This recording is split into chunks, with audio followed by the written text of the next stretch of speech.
Jadi ulama dulu kalau belajar Quran itu gampang sekali.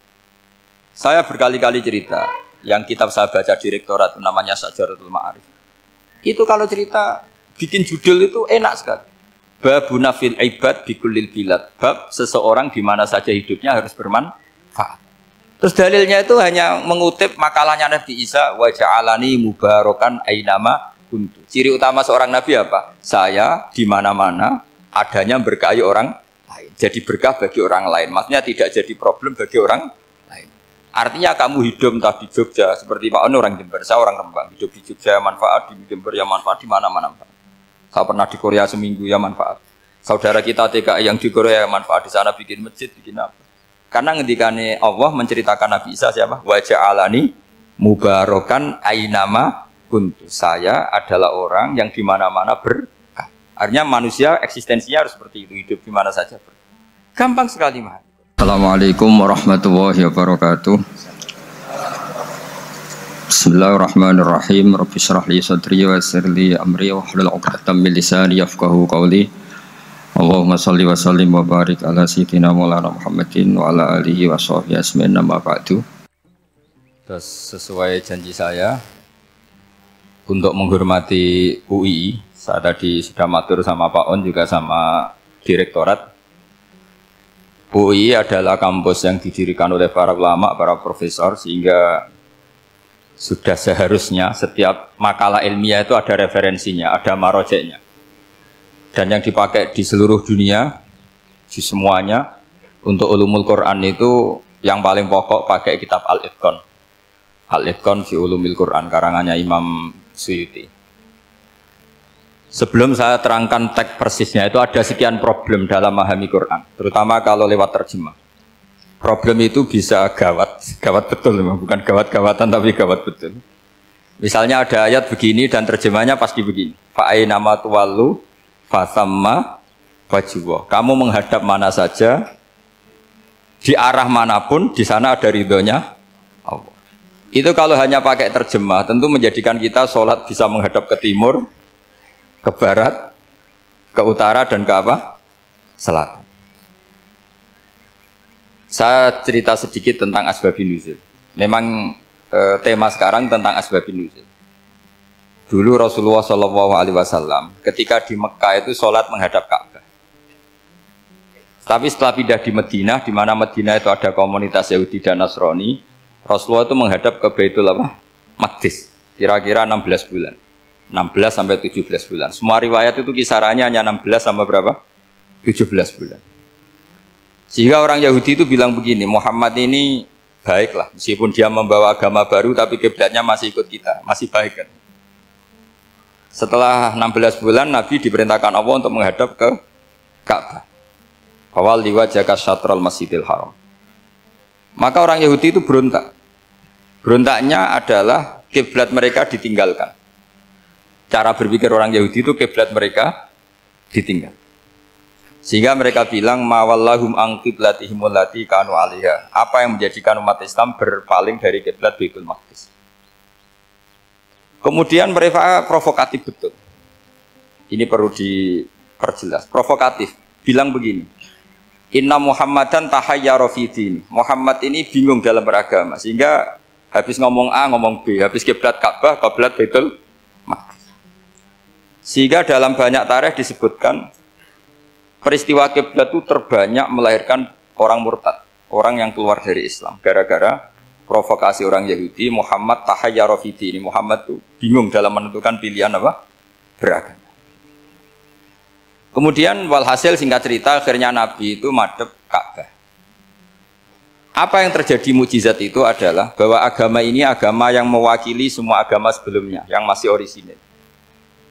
Yaitu Nabi akhirnya berargumentasi Ka'bah adalah kiblat yang asli, yang lebih tua. Terus mereka tanya, buktinya apa? Dijawab oleh Quran, fihi ayatum bayyinatum maqamu apa? Ibrahim. Ka'bah bukti tertua adalah di situ ada makam Ibrahim. Makam itu jejak kaki. Ya kalau bahasa Indonesia makam itu kuburan. Kalau dalam bahasa Arab makom itu jejak apa? Jejak kaki. Sehingga diketahui oleh sejarah, dibuktikan di situ ada jejak kaki siapa? Nabi Ibrahim. Sementara nisbatnya Baitul Maqdis itu adalah kepada Nabi Musa dan Nabi Harun. Yang ini adalah turunan dari Nabi siapa? Ibrahim. Hikmahnya apa? Begini. Sebagai bukti bahwa Baitul Maqdis pernah menjadi poros Islam atau poros Tauhid, maka Nabi Muhammad pernah disuruh menghadap ke Baitul Maqdis. Buat inget-ingetan kalau ini pernah menjadi poros apa? Tahu?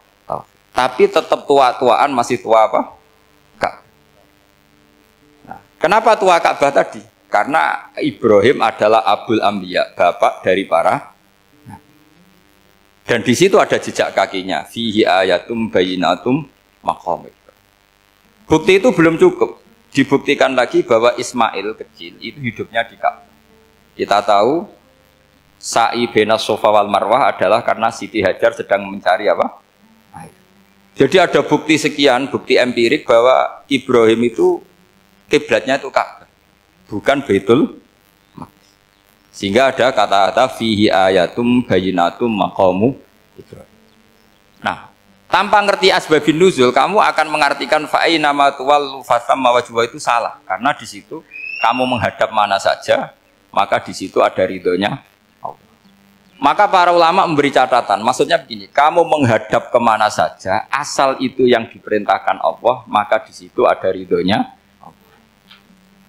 Harus seperti itu maknanya, disesuaikan dengan konteks asbabun nuzul. Tanpa seperti itu tidak bisa. Dan masih banyak lagi kepentingan tentang asbabun nuzul. Jadi problem sekarang adalah banyak mufassir yang hanya mengartikan dari terjemah. Itu bahaya sekali. Jika ada orang yang menikah secara mut'ah, itu kan mirip kayak transaksi zina. Mereka berdalil famastamta'tum bihi minhunna fa'atuhunna ujurahun. Perempuan yang sudah kamu nikmati, yang penting kamu bayar. Terjemahnya seperti itu. Karena ujur itu jamaknya ujroh. Itu fatal sekali. Padahal ayat itu begini, settingannya begini, setting siakul kalamnya atau asbabun nuzulnya begini. Ini sekaligus, memang saya sengaja ngaji dengan tema yang berat, bentuk penghormatan pada yang ngaji. Kalau temanya ringan kan kayak TPQ. Jadi ini supaya gue keren-kerenan, ini ada doktor, Pak Oni pernah dekan Fakultas Hukum. Jadi kalau saya nanti salah tinggal ditangkap saja, gampang kan? Tapi nangkap saya berurusan dengan Tuhan. Jadi kalau orang dekat Allah itu yang tanggung jawab itu Allah. Jadi beliau bisa menang di kepolisian tapi kalah di hukum Tuhan. Jadi kalau berhadapan-hadapan dengan saya. Begini asbabun nuzulnya begini. Wal muhsanatu minan nisa yang awal juz 5 itu ya kita santai aja. Yang awal juz 5 itu sebetulnya maktuf, diatafkan pada ayat hurrimat alaikum ummahatukum wa banatukum wa akhwatukum wa ammatukum wa kholatukum wa banatul akhi wa banatul ukhti. Jadi perempuan yang haram dinikah itu ada 7. Yang faktor nasab, yaitu siapa? Ibu, putri, saudara putri, bulik dari bapak, amah itu bulik dari bapak, kholah itu bulik dari ibu, keponakan dari saudara lelaki, keponakan dari saudara perempuan. Ini disebut haram karena nasab, nasab gen. Kalau orang Jawa bilang hanya 4 karena ngitungnya bulik baik dari bapak maupun ibu. Kalau orang Jawa bilang kan bulik terus keponakan dihitung 1. Padahal ada keponakan dari saudara lelaki, ada keponakan dari saudara apa? Perempuan. Wa banatul akhi wa banatul ukhti. Terus kedua haram karena rodok. Kita tahu dalam hukum Islam rodok adalah sama dengan nasab. Jadi ibu yang pernah menyusui kamu berarti jadi ibu kamu, dan saudara sepenyusuan berarti menjadi saudara kamu. Ini disebut wa ummahatukum allati arda'nakum wa akhwatukum minar radha'. Terus ketiga haram karena musaharah, karena besanan. Jadi pagi ini misalnya saya nikah dengan Sri, bilang qabiltu nikaha wa taswijaha bil mar'il madkur. Setelah nikah dengan Sri ini otomatis ibunya dia menjadi mertua. Otomatis haram saya apa? Nikah. Ini namanya haram karena musaharah. Atau kamu punya anak Zaid. Zaid pagi ini akad dengan Sri. Berarti Sri adalah menantu Anda, otomatis haram bagi Anda. Itu namanya haram karena musaharah, karena bisanan. Itu yang disebut waroba apa haram-haram itu kan saat terus itu wa ummahatu nisaikum, apa ibu dari istri-istri kamu. Memang ini agak jelimet, tapi memang syaratnya mufassir harus biasa jelimet. Jangan hanya nyari partai ayat-ayat untuk kepentingan partai. Wah itu ngeri. Kacau Quran dipakai kampanye. Terus itu berarti sudah 3 kan? Haram karena nasab, karena rodok, haram karena musuh. Terus yang keempat ini haram yang bukan karena sebab pada seorang perempuan, tapi karena istri orang. Disebut wal muhsanatu minan nisa. Haram menikahi perempuan yang masih milik orang lain. Nah, orang lain yang menikahi ini, istilahnya Allah adalah lelaki yang menikahi perempuan ini adalah lelaki sing muhsinina ghairu musafihin, secara nikah yang sah. Nah, nikah yang sah itu begini dalam hukum fikih Islam. Saya nikah dengan Sri, kalau hanya akad, itu saya wajib bayar mahar hanya separuh. Jadi kalau saya janji bayar 1 miliar, berarti wajib bayar berapa? 500 juta. Kalau janjinya 100 juta, hanya bayar 50 juta. Itu yang wajib bil akdi.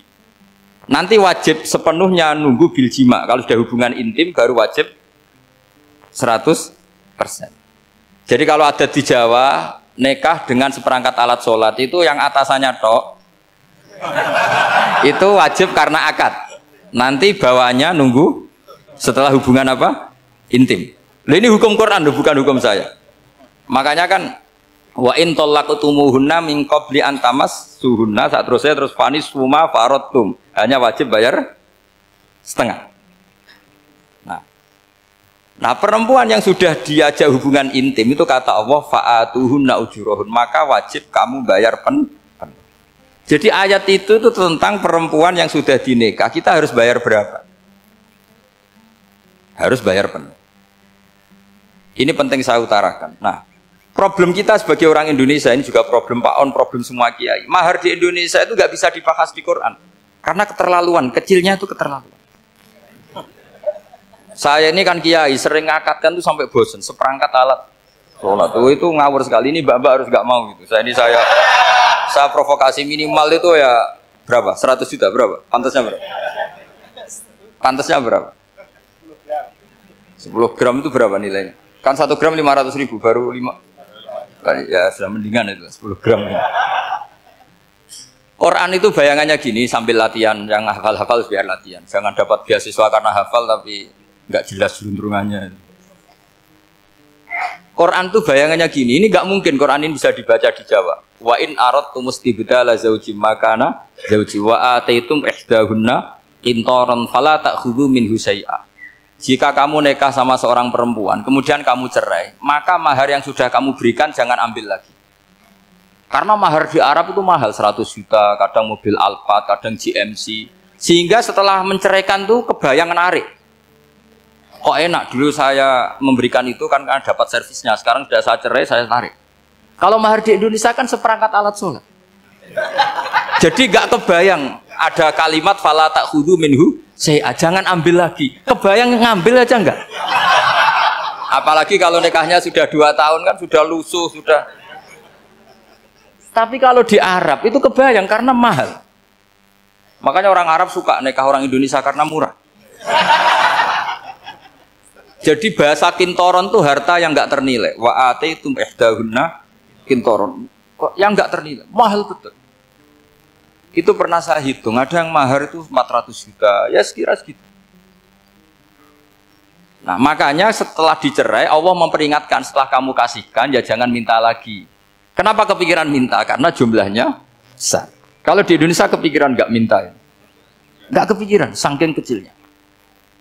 Seperangkat alat sholat, kadang 1 juta. 1 juta itu setelah hubungan intim, sebelumnya yang wajib hanya 500. Itu kan gak kebayang.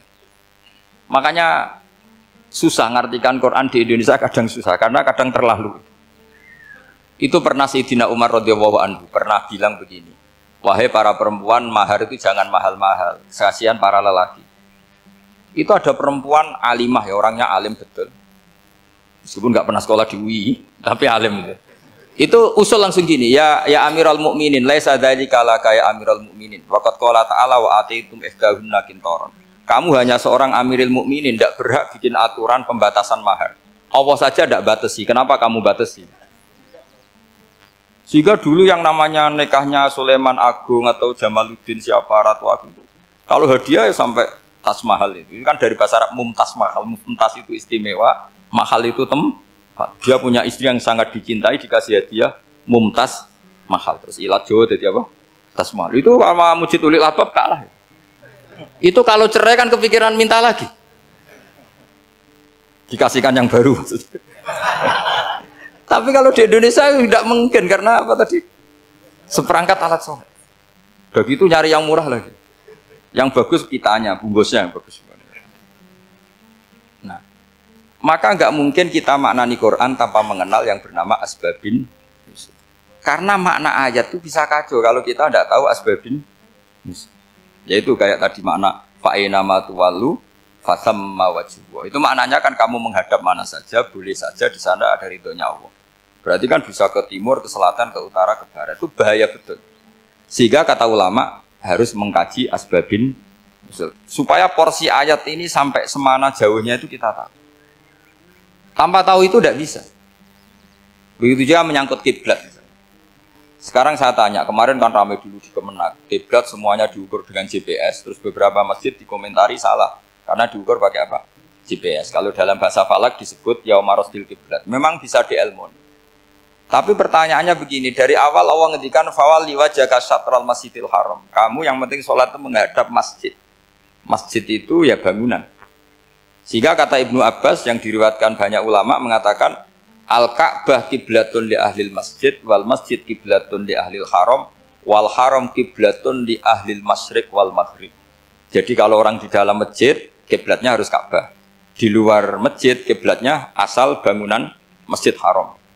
Tapi di luar sini kayak di Indonesia boleh semua tanah. Kenapa begitu? Kata Ibnu Abbas karena Quran turun bilisanin arabiyyin mubin. Jadi kalau orang Jogja kalau mau ke Jakarta arahnya kemana? Barat. Itu sebetulnya ketika Anda ke barat itu persis Jakarta apa bisa saja pasnya itu Pangandaran. Tapi orang itu akan bilang kalau ke barat ya ke Jakarta.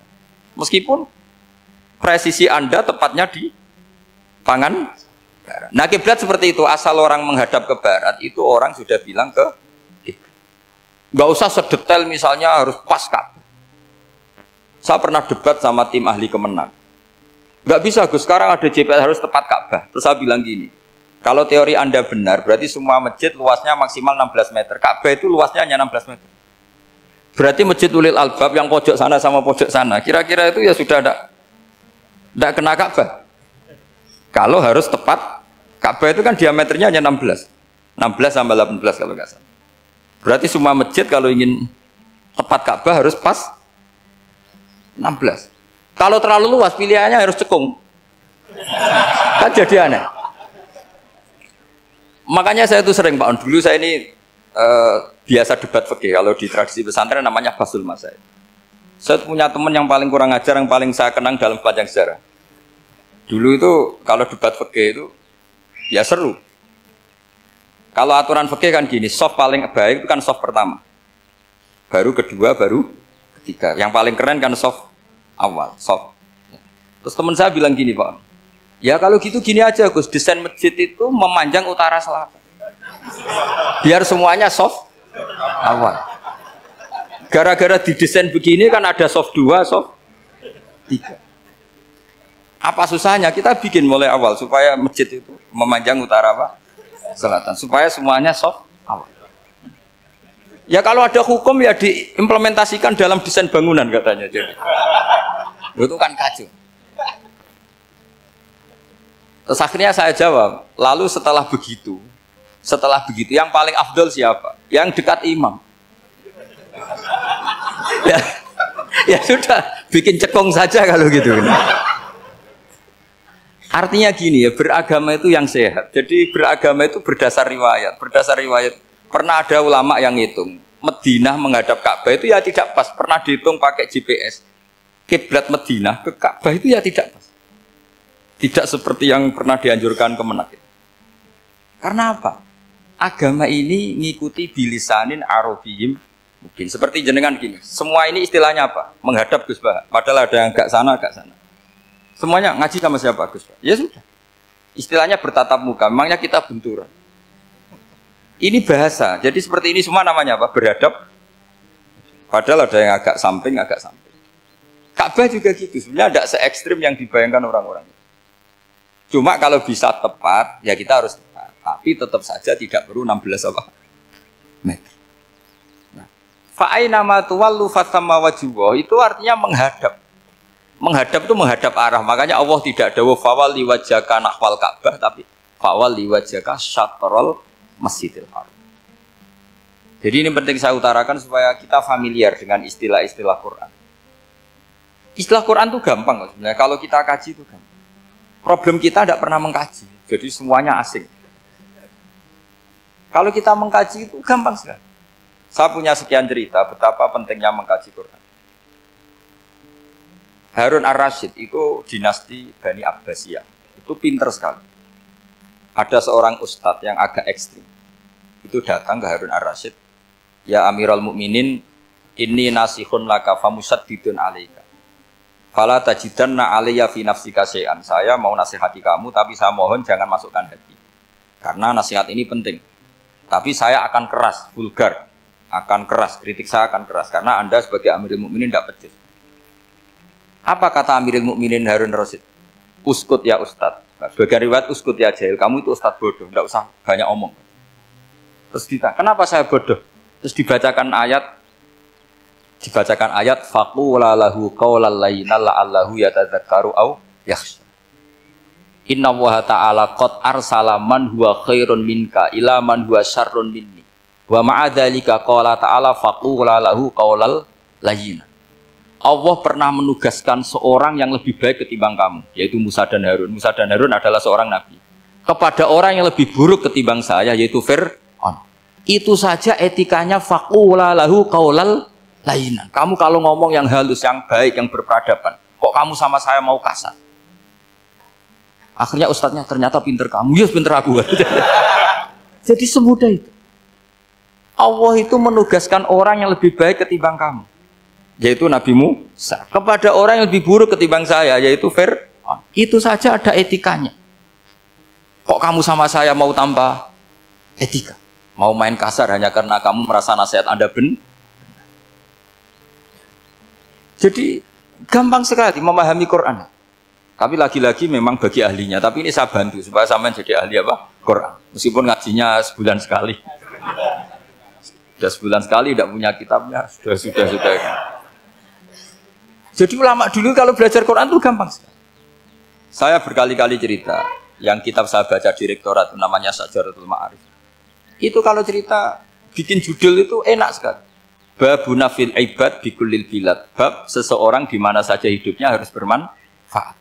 Terus dalilnya itu hanya mengutip makalahnya Nabi Isa, wa ja'alani mubarakan ainama kuntu. Ciri utama seorang nabi apa? Saya di mana-mana adanya berkahi orang lain. Jadi berkah bagi orang lain. Maksudnya tidak jadi problem bagi orang lain. Artinya kamu hidup entah di Jogja seperti Pak Ono orang Jember, saya orang Rembang. Hidup di Jogja manfaat, di Jember ya manfaat, di mana-mana manfaat. Saya pernah di Korea seminggu ya manfaat. Saudara kita TKI yang di Korea ya manfaat, di sana bikin masjid, bikin apa.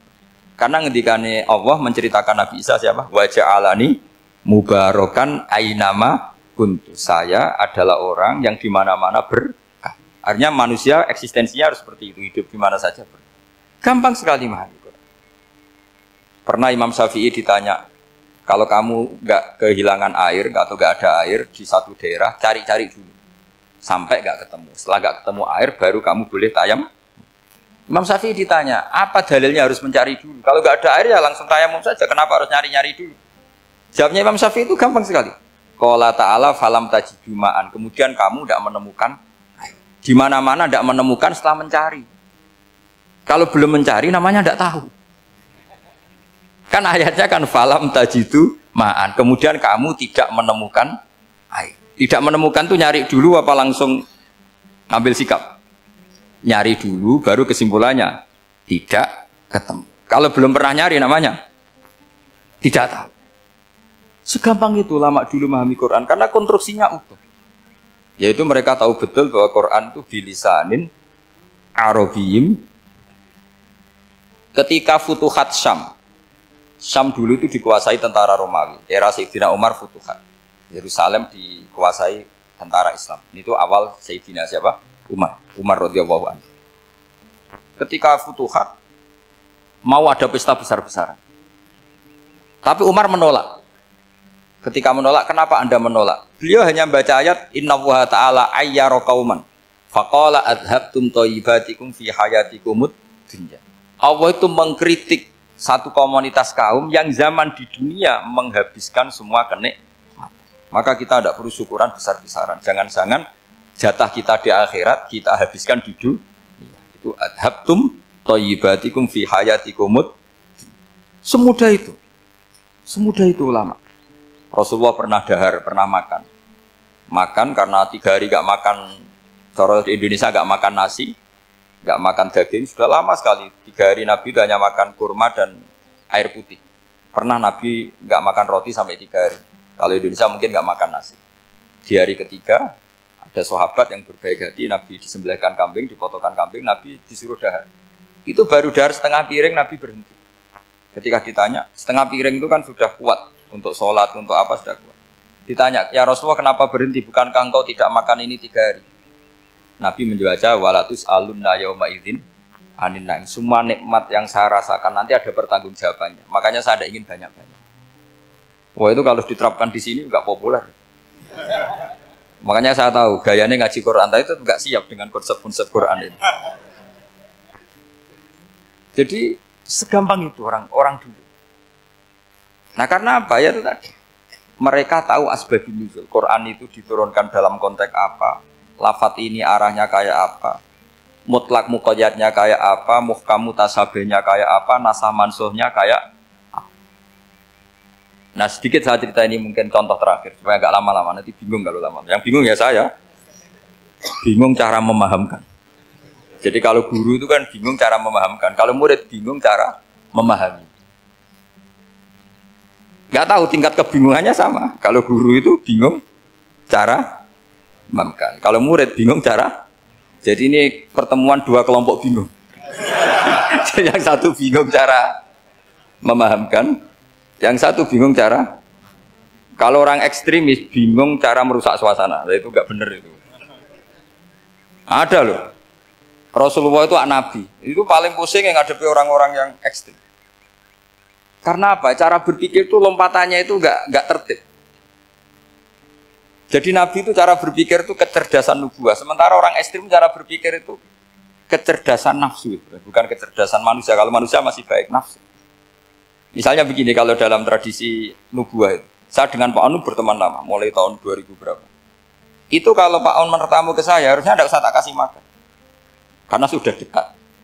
Tapi kalau kenalan baru itu dikasih makan, disangoni. Jadi Nabi itu perilakunya agak unik. Akhirnya ada orang yang cara berpikir itu dangkal. Ya Rasulullah ini tidak fair. Yang iman lama tidak diservis, yang iman baru diservis. Cara berpikir Nabi begini. Orang Ansor itu kan sering memberi Nabi. Perjuangannya Nabi ditopang orang apa? Ansor.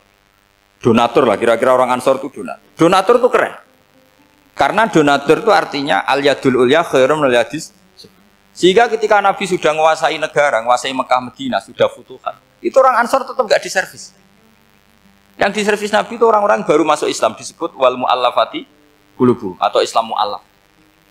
Ada 1-2 orang yang protes, tentu yang nggak pinter. Tukang protes pasti tidak pinter. Wong iskal-iskalnya sendiri, otaknya nggak sampai-sampainya sendiri, orang lain disuruh jawab. Makanya di sini tidak ada tanya jawab, nanti iskal-iskal kamu sendiri, bingung-bingung kamu sendiri, saya disuruh jawab. Berarti Gus Pak gak mau ditanya, ya memang gak mau, karena tadi jawab sendiri aja, nanti pinter sendiri, kapan-kapan pinter sendiri. Akhirnya tanya begini, cara tanya gini, ya Rasulullah, ini gak fair. Orang sudah Islam lama setelah negara terbuka milik Anda, setelah kita menang, setelah kita menguasai negara, tidak kamu servis. Sementara yang baru Islam kamu, Nabi itu bertanya senyum-senyum, rileks saja. Lama-lama tambah ekstrim pertanyaan. Kata Umar, ya Rasulullah saya beri izin untuk membunuh orang ini. Umar itu pikirannya karena mangkel lo Nabi. Nabi jangan.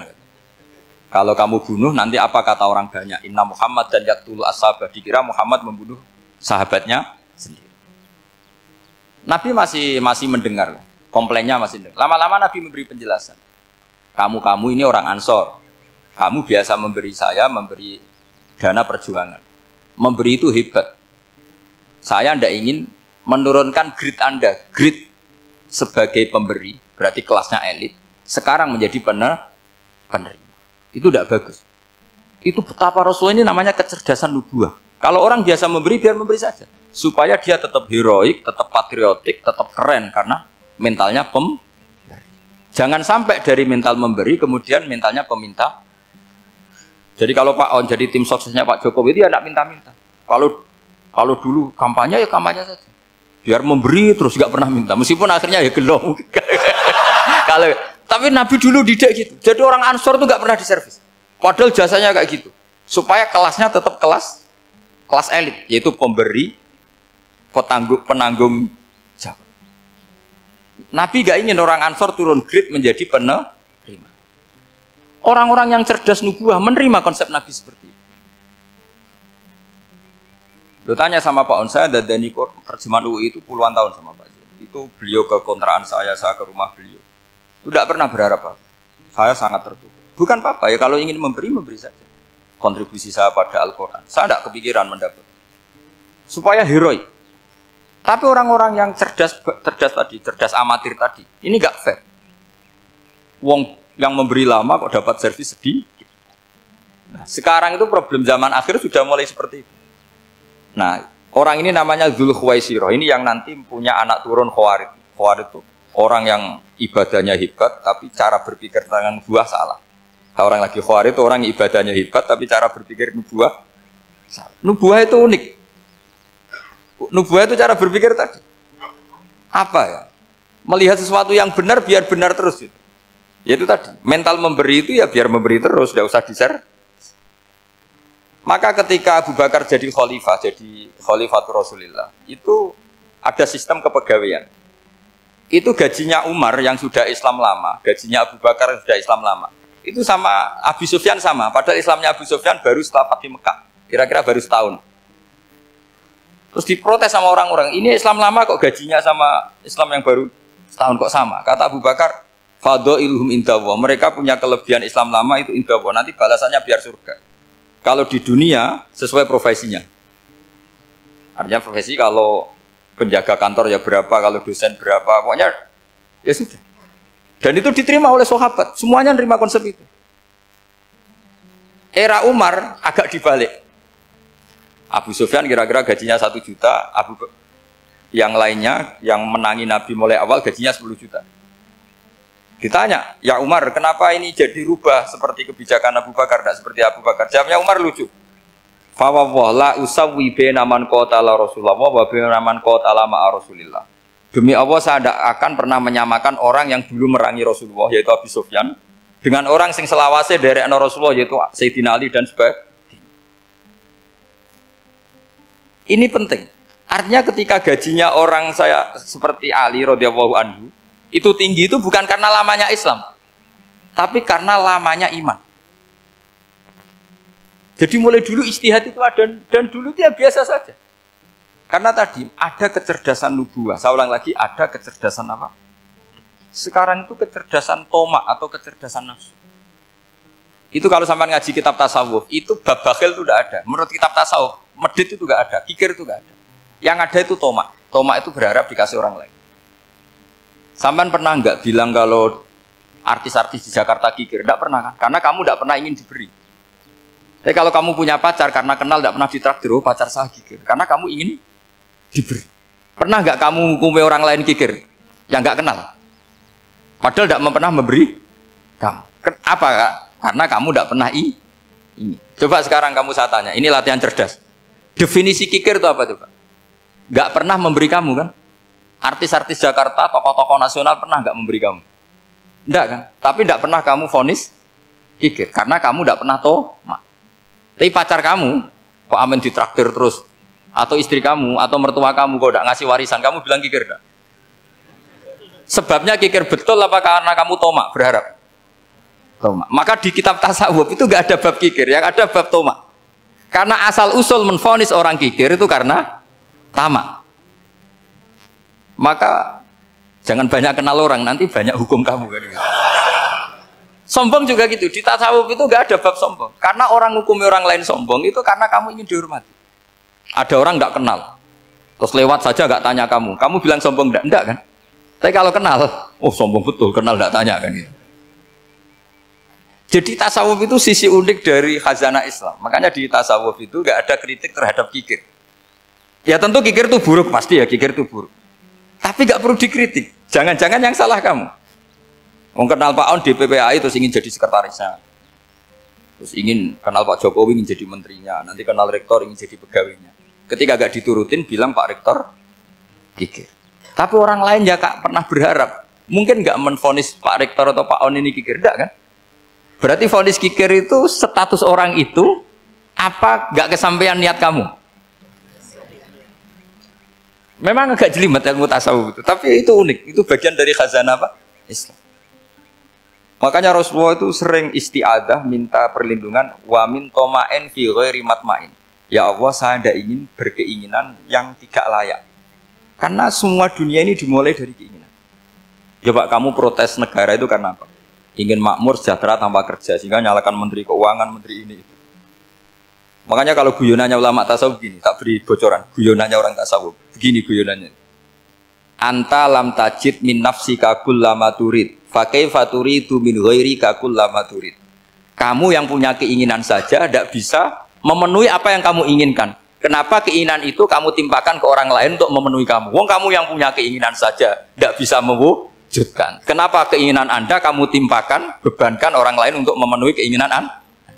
Misalnya kamu, Gus saya ini goblok, tolong pinterkan. Wong kamu yang ini saja tidak bisa. Kok menyuruh saya? Jadi kalau tiap tasawuf itu unik. Seperti kamu mencintai istri tulen, itu ingin kan dicintai istri tulen. Kamu sendiri kan nggak bisa cinta tulen, masih pelengahan sana sini. Kamu pacaran, ingin pacar kamu setia. Ternyata kamu bikin sekian alternatif. Kalau putus ini punya ini, putus ini. Tapi kamu ingin ini setia kan nggak fair. Makanya guyonanya orang tasawuf itu anta lam tajid min nafsika kullama turid, fakaifa turidu min ghairika kullama turid. Gampang tuh apalane, pokoknya ratrit gitu aja gampang. Jadi kamu yang punya keinginan saja tidak bisa memenuhi. Kok orang lain disuruh memenuhi? Sehingga orang tasawuf itu malu betul. Misalnya saya kok ingin Pak On takdim sama saya itu kurang penggawean. Kalau saya ingin ditakdimi saya menakdimi diri saya sendiri.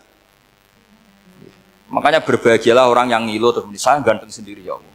Saya kaya sendiri. Menunggu orang lain bilang kamu kaya itu repot. Menunggu orang lain bilang kamu hebat itu ya sudah bilang aja, ya Allah saya hebat, ya Allah saya ganteng, ya Allah saya cantik. Daripada menunggu orang lain bilang apa? Cantik. Jadi ilmu tasawuf itu unik. Jadi kalau fikih itu yang dikritik itu kikir. Kalau tasawuf enggak toma. Karena orang yang kamu vonis kikir itu jangan-jangan tidak kikir, tapi mementingkan yang lebih penting. Misalnya ada teman yang tidak pernah naktir kamu, ternyata punya ibu sakit, uangnya dianggarkan untuk ibunya yang sakit, atau anaknya sekolah, atau keluarganya masih butuh biaya. Ya, sehingga sama teman dia kikir. Hakikatnya kikir apa mementingkan yang penting? Tapi kamu karena nggak pernah ditraktir menvonis kikir. Nah, ini pelajaran. Jadi makanya yang dianteni ilmu tasawuf itu tamak tadi kalau dalam bahasa Indonesia, bukan kikir. Karena vonis kikir itu akan disematkan orang yang tidak kesampaian hajatnya. Makanya bapak saya itu keluarga kiai itu ajarannya itu. Yang penting jangan berharap dari orang lain. Ini Pak On saksinya, saya dulu benahin terjemah itu nggak pernah ingin diperlakukan seperti ini. Yang ngaji aja. Karena pikirannya keluarga kiai itu sederhana. Kalau ngamal ya ngamal saja. Ngamal itu heroik. Makanya buyut-buyut kita semua ini kan pahlawan semua. Membela negara Indonesia jadi merdeka. Ya nggak pernah kebayang jadi presiden, menteri. Tapi sekarang nggak, ngamal sedikit saja harus jadi menteri jadi. Ini bahaya kalau dalam kelangsungan bernegara, karena orang biasa transaksional. Awal negara ini dibangun berdasar heroik, bukan berdasar apa? Transaksional. Tapi sekarang orang akan membiasakan itu.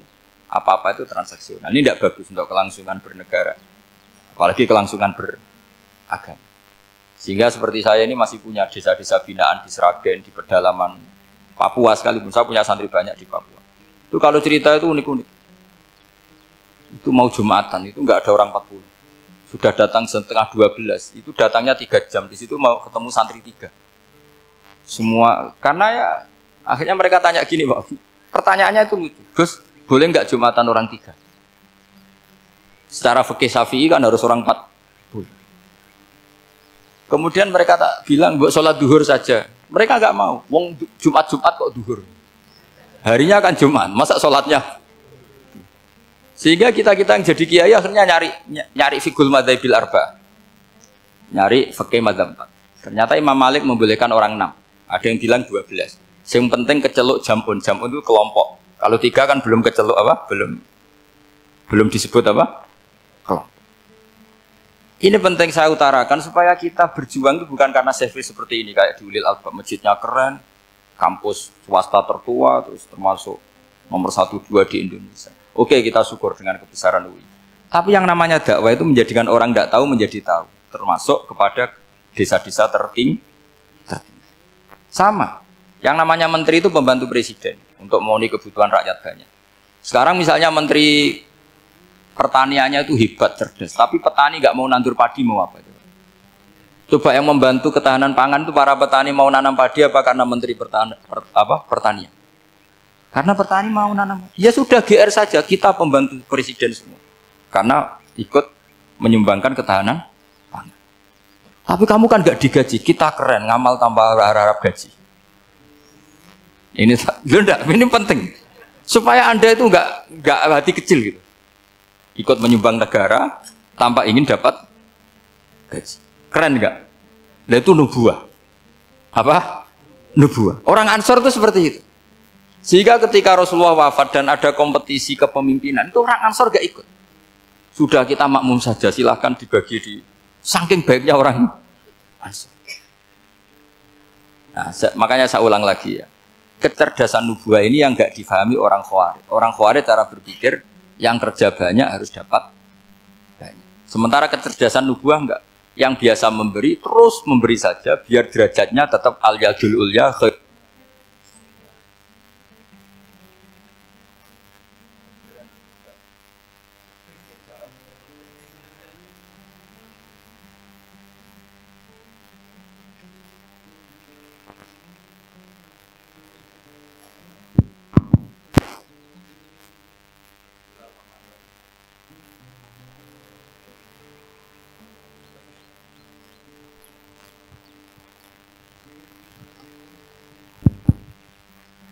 Bismillahirrahmanirrahim. Ini saya baca supaya dapat berkahnya ulama-ulama dulu, karena ini dikarang oleh ulama yang dipakai rujukan seluruh dunia. Begini, qala Ibnu Taimiyah, ma'rifatu sababin nuzuli yu'inu ala fahmil ayat. Jadi mengenali asbabin nuzul itu membantu memahami secara benar ayat itu. Karena tadi kalau ayat itu dipotong, itu maknanya bisa kacau kayak tadi famastam ta'tum bihi minhunna fa'atuhunna ujuruhun. Kalau diterjemah itu kan mendukung kawin mut'ah.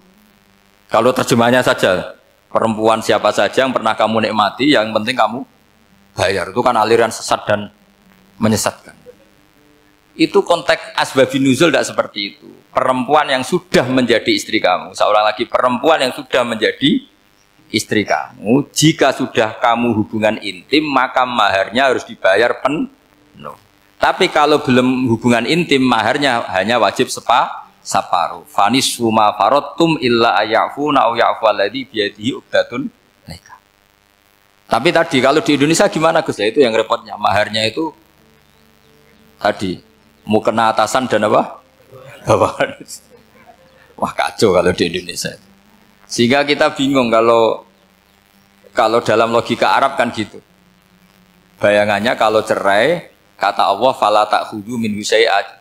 Harta yang sudah kamu berikan ke istri jangan diambil lagi. Sampai dilarang ngambil tuh karena jumlahnya banyak sehingga kepikiran ngambil. Kalau di Jawa nggak usah dilarang, sudah tidak akan ngambil karena rukohnya sudah lusuh. Itu susahnya baca Quran di Jawa ya. Karena dari awal maharnya terlalu kecil. Terus beliau Imam Suyuti termasuk di sini menyontohkan yang pasti salah kalau difahami, yaitu tadi ayat fa inama tuwallu fastamma napa wajib. Jadi beliau terus meringatkan betapa pentingnya mengenali asbabin nuzul. Karena asbabun nuzul itu gampang. Saya ulang lagi, asbabun nuzul itu gampang. Gampangnya begini ya, kan ada satu peristiwa. Misalnya begini, Rasulullah itu kan mengkritik penuhanan Lata dan Uzza. Berhala-berhala itu dituhankan, dikritik sama Rasulullah. Kemudian mereka begini, karena mereka biasa personifikasi Tuhan. Muhammad, kalau Tuhan itu tidak Lata Uzza dan itu terbuat dari batu, lalu Tuhan Anda itu dari apa? Amin fiddotin audhabin. Lalu Tuhan Anda ini dari emas apa dari perak? Karena mereka nggak bisa membayangkan Tuhan tanpa dipersonifikasi.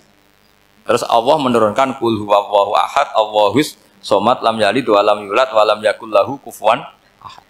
Karena otaknya mereka sudah begitu, yang namanya Tuhan itu harus dipersonifikasi. Makanya saya kemarin di Korea seminggu, cerita yang paling unik gini Pak On, ada bos Islam, ada bosnya TKI yang baik. Mereka mengizinkan pekerjanya sholat. Bareng sholat tuh diingeti ke atas ke bawah, kok nggak ada arcanya. Sehingga setelah sholat dibilang, apa saya berikan berhala sekalipun? Karena nggak kebayang ada orang sholat kok tanpa berhala, tanpa Tuhan. Yang kamu sembah itu mana? Kok nggak ada? Apa tak belikan? Jadi unik. Nah teman saya yang satu unik lagi, dia termasuk pegawai Garuda. Yang derekno saya ke Korea itu orang pegawai Garuda. Dia karena orang kaya biasa ke Eropa kemana-mana itu. Singkat cerita dia sholat di mall karena nganggep Korea itu sudah negara maju kayak Eropa. Setelah sholat di mall pas asar itu, security-nya nelpon polisi. Pak polisi, di sini ada ritual teroris. Jadi kalau menamakan sholat itu ritual teroris. Jadi artinya apa? Ritual-ritual yang kita lakukan itu macam-macam cara pandang. Orang ateis itu kan Cina, kan Korea itu kan ya Cina lah, Korea, Jepang, RRC itu kan sipit Cina. Itu ya yang namanya ibadah sembahyang harus ada patungnya atau ada arcanya atau ada benda-benda itu. Orang Islam kan nggak ada sama sekali. Makanya mereka itu kok bisa? Problemnya kita, saya ulang lagi, ini problemnya. Problemnya kalau ada itu ya repot. Begini misalnya, ini masih tentang asbabun nuzul. Ini contoh terakhir tentang masih asbabun nuzul. Umar radhiyallahu anhu, sahabat Umar itu kalau mencium Hajar Aswad itu sambil gedumel. Tidak berdoa tapi gedumel. Masyhur. Itu ada di Bukhari. Alim tu annaka hajarun la tadurru wa la tanfa walau la anni ra'aitu Rasulullah qabbalaka ma qabbaltuka. Saya tahu loh. Nyium Hajar Aswad dicium tapi sambil gedumel. Saya tahu loh kamu hanya batu, enggak mandoroti, enggak manfaati. Kamu jangan GR, saya cium itu jangan GR. Kalau saja saya tidak melihat Rasulullah mencium kamu, maka saya ada sudi nyium kamu. Dah gitu aja. Terus itu tiap nyium Hajar Aswad itu tidak doa. Kalau kamu kan enggak minta kaya, minta macam-macam. Kalau Umar malah gedumel. Nah kenapa demikian? Itu ada asbabun nuzulnya. Umar itu saksi sejarah. Ketika Rasulullah Fathi Mekah, Nabi kan tawaf terus mencium Hajar. Itu di belakang masih banyak orang kafir. Kebetulan Umar masih di sana. Sudah Islam Umar, tapi dia di belakang. Dengar orang-orang kafir, Muhammad itu aneh. Katanya melarang nyembah batu. Ternyata dia nyembah batu. Jadi Nabi nyium Hajar Aswad itu dikira nyembah. Katanya ngelarang nyembah batu, tapi dia kok nyembah batu. Karena Nabi mencium Hajar Aswad. Nah karena untuk menghilangkan stigmasi itu, Umar tiap nyium Hajar Aswad ngomong gitu. Ada kan ada sound system, mungkin jadi sound system. Supaya jelas bahwa penciuman ini bukan karena menyembah. Artinya mudah sekali kenapa Umar ngomong gitu. Karena asbabun nuzulnya seperti itu. Coba kalau kamu tidak tahu asbabun nuzul, Umar maksudnya gimana tuh? Gak doa, gak apa kok malah ngomong gitu kan. Tapi kalau kamu tahu asbabun nuzul Umar itu yang mendengar komentar orang sama ketika kita tawaf itu kan 3 pertama kan kita lari-lari kecil. Itu ceritanya juga gitu. Rasulullah itu hidup di Medina, terus diterkenalkan miskin. Medina itu kota wabak, kota penyakit, endemik. Dulu Medina, Yasrib itu kota endemik. Sehingga kata orang kafir-kafir Mekah, yaji uliha dalbet kaumun kot wahanat huma Yasrib. Nanti akan datang satu komunitas kaum yang sudah lemas karena kena penyakit apa? TBC dari apa? Yasrib. Nabi dengar itu makanya terus bilang ke para sahabat, tunjukkan kalau kamu kuat dengan cara lari 3 kali. Terus pakai pakaian yang kelihatan maco, yaitu yang dipakai lelaki-lelaki.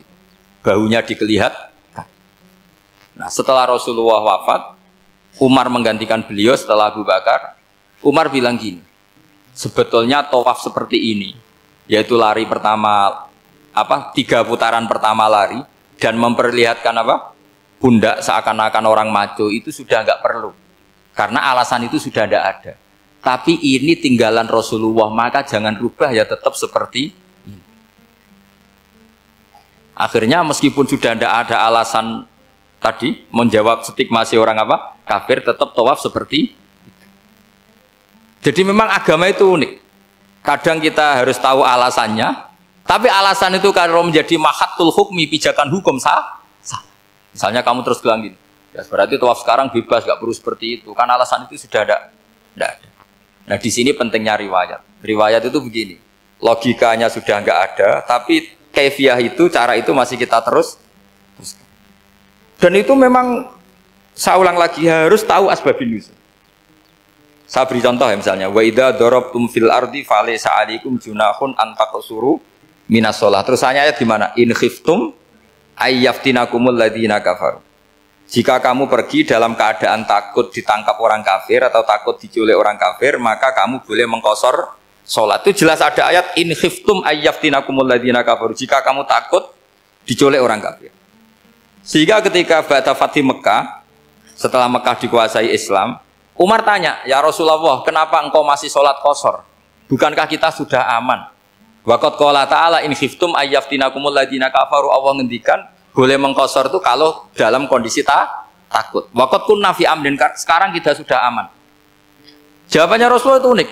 Ya Umar, hadihi shadaqatun faqbalu shadaqah. Ini sedekahnya Allah, bonus, sudah terima saja, enggak usah catatan-catatan gitu. Sehingga era Umar, ya ada lagi yang tanya Umar ke gitu.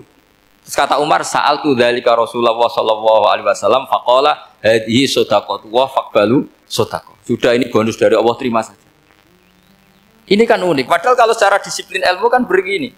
Kamu boleh mengqasar sholat kalau dalam bepergian dan dalam keadaan takut. Logika hukumnya kalau tidak takut, tidak usah. Sama seperti begini. Kamu kalau pergi jauh seperti saya Pak On, itu ngosor sholat apa enggak ngosor kan? Alasannya kalau kosor itu, kalau pergi itu masyakot, repot. Sekarang pergi kita pakai Alphard, pakai Innova, bawa uang, disupirin, itu masyakot enggak? Enggak kan? Tetap boleh jamak enggak? Boleh. Sebenarnya kamu jamak itu karena pengetahuan hukum apa karena enak jamak? Kalau alasannya masyakot, kan sekarang sudah ada. Enggak repot. Ya sudah, pakai hadis tadi, ini hadiah, terima saja. Jadi makanya agama itu riwayat. Tapi ada saja ulama yang agak balik loh.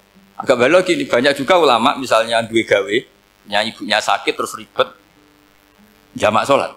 Kenapa? Ribet ngurumat ibu. Makanya ada saja kiai yang duwe gawe mantu itu terus jamak sholat, tapi jangan ikuti. Tapi ada saja, karena alasannya jamak itu karena apa? Repot. Ya ada saja, tapi ya jangan ditiru. Cuma saya ini cerita, analisis hukum itu memang agak-agak unik. Jadi tadi, kadang Nabi itu ditanya, ya Rasulullah, kita dulu boleh jamak qasar ini kan karena in khiftum ayyaftinakumul ladzina kafaru, takut diancam orang kafir. Sekarang aman, kenapa tetap jamak? Jawabannya Nabi, ini hadiah, terima saja. Ya ada sahabat yang bantah, kenapa Nabi? Allah itu zat yang baik, kalau sudah ngaji bonus nggak pernah ditarik lagi. Makanya Nabi kalau berdoa itu unik. Ya, siapa yang disiksa di dunia karena dosanya, fawahu akramu min ayyus sanniya uqubatahu fil akhir. Kalau ada orang salah kok di dunia sudah dikasih sanksi, Allah itu lebih mulia untuk mengulang nanti di akhirat. Akram itu Allah terlalu mulia, maksudnya orang kepikiran, wis males ya selesai, tidak akan di. Kalau sampean kan enggak, masih ingin lagi. Jadi itu cara berpikir nubuah. Jadi berpikir nubuah itu beda. Ada orang pas sujud diinjek sama orang fasik. Diinjek, kemudian si yang sujud tadi, wallah la yaghfiru wallahu laka, demi Allah tidak akan ngampuni kamu. Itu langsung Allah memberi wahyu sama Nabi di zaman itu. Bilangin yang sedang sujud itu, dia harus minta maaf sama saya, kata Allah. Mangdzalladzi yata'alla ala fulan. Dia bersumpah bahwa Allah tidak akan memaafkan orang itu. Itu harus diralat. Nabinya iskal, kenapa ya Allah? Yang Tuhan itu saya ini punya sifat dua, bisa menyiksa dan bisa memaafkan. Kenapa dia milih sifat saya satu tidak memaafkan? Akhirnya apa? Orang yang nginjek tadi sama Allah dikasih tobat dan jadi orang soleh. Jadi itu makanya kamu nggak boleh jadi orang ekstrim nyifati Allahnya satu. Nggak boleh, Allah tetap bisa yaghfiru liman yasha wa yu'adzibu may yasha. Sifatnya Allah dua ya tetap dua, nggak boleh kamu pilih satu. Misalnya kamu kan biasanya gini, yang ghafur untuk kamu, yang sadidul uqab untuk orang lain. Mesti kelakuannya sampean kan begitu. Nggak boleh seperti itu. Rasulullah kayak apa bencinya sama Wahsy? Karena Wahsy itu qatilu Hamzah. Yang membunuh Sayyid Hamzah siapa? Itu bencinya bukan main Rasulullah. Sampai maksud-maksud Wahsy. Tapi sama Allah malah diturunkan ayat laisa laka minal amri syai'un aw yatuba alaihim aw yu'adzib. Muhammad, meskipun kamu kekasih saya itu tidak wilayah kamu, maafkan atau enggak, terserah saya, kata Allah. Ternyata betul, malah Wahsy dikasih tobat. Nah sekarang enggak, orang itu nyifati Allah sama orang lain sadidul iqab, kalau sama dirinya enggak boleh seperti itu. Allah ya sifatnya tetap dua. Jadi boleh kamu misalnya berdoa, ya Allah mbak yang cantik itu semoga dapat jadi istri saya. Mbaknya juga boleh berdoa, ya Allah naudzubillah min dzalik. Jadi ini adu kekuatan, nanti terserah nanti Allah pihak yang mana. Kayaknya pihak yang perempuan mungkin. Karena kasihan kan kalau cantik dapat orang apa? Jelek. Saya tuh andaikan boleh fatwa fikih, yang saya haramkan tuh orang jelek dapat orang jelek. Karena kasihan anak-anaknya, tahu-tahu jelek banget. Jadi itu kan kasihan itu. Jadi dalam Islam itu seperti itu. Jadi apapun benci kita sama musuh kita, Allah bisa saja memperlakukan musuh kita secara baik. Karena Allah itu yaghfir. Tetap kita harus sifati Allah yaghfiru liman yasha wa yu'adzibu. Jangan karena kita benci seseorang seakan-akan Allah sama dia pasti yu'adzib. Pasti menyik. Itu yang dicontohkan Allah kepada Rasulnya, itu beliau tidak cocok sama Wahsy, malah Wahsy dikasih petunjuk. Makanya terus ada ayat apa? Laisa laka minal amri syai'un aw yatuba alaihim aw yu'adzib. Muhammad, tidak wilayah kamu, saya menentukan mengadab atau mengam. Makanya rata-rata kiai ulama itu halim. Orang halim itu rileks. Layinal janib, tidak gampang menvonis orang lain. Biar Allah tetap dengan sifatnya yaf'alu ma yasha, bahwa Allah bisa melakukan apa saja. Soal kamu benci sama seorang, benci saja atas nama kamu. Jangan nyatut-nyatut Allah. Misalnya kamu cinta seseorang, wah ini yang calon presiden ini harus jadi presiden. Ternyata Allah menghendaki jadi menteri, mau apa? Ya Allah ya falu maya, mau apa coba? Yang kiai atau Pak On, BPAI, patutnya kan menteri agama itu Pak On. Tapi kalau Pak yang takdir gitu mau apa? Ya sudah, Allah ya falu. Santai aja. Itu rileksnya ahlul ilmi, ya sudah santai saja. Ini negaranya Allah, ini kerajaan Allah, ini buminya Allah, ya Allah biarin ya falu. Mas, jadi Tuhan Allah kamu yang repot. Kira-kira jadi Tuhan itu Allah kamu yang repot. Ya Allah biar tetap ya falu mayasa. Allah boleh yaghfir liman yasha wa yu'adzibu may yasha. Saya kira demikian dan mohon maaf, monggo berdoa bareng-bareng. Al-Fatihah. Bismillahirrahmanirrahim. Alhamdulillahirabbil alamin. Ar-Rahmanir Rahim. Maliki yaumiddin. Alhamdulillahi nasta'inu shiratal mustaqim shiratal ladzina an'amta 'alaihim ghairil maghdubi 'alaihim waladdallin. Amin. Bismillahirrahmanirrahim. Nahmaduka ya wali ya hamid wa shalli wa sallim wa barik ala sayyidina Muhammad wa ala alihi wa barik wa sallam asma'in. Wa shalli ala anbiya'ika rusulika asma'in. Allahumma ij'alna ya wa ahla baldatina aminina mutma'innina alladzina la khaufun 'alaihim wa lahum yahzanun. Waj'alna salimin wa nimin mu'afin min kulli bala'id dunyal akhirah. Waj'al ya Allah salamatana salamatan yusla biha kitabukal karim. Wa salamatan ya Allah nazkuruka katsiran fi sholatina wa siyamina ya Allah. Wa taj'alana ya Allah mimman ya'buduka wa mimman yarjuka wa mimman yakhafuk. Allahumma ya ij'al hadhil baldah baldatan thayyibatan mubarakah baldatun thayyibatu wa rabbun ghafur. Bi haqqi tatabi alaika wa na'maika ya Allah. Wa nahnu nasku ilaika ya Allah du'fana ya Allah wa qillata hilatina fa adrikna ya Allah daiman wa fi kulli hal bi alaika wa na'maika hatta nakuna ya wa salimin mu'afin min kulli bala'id dunyal akhirah. Rabbana atina fid dunya hasanah fil akhirati hasanah wa qina adzabannar. Sallallahu alaihi wasallam Muhammad sallallahu alaihi wasallam. Subhana rabbika rabbil izzati amma yasifun.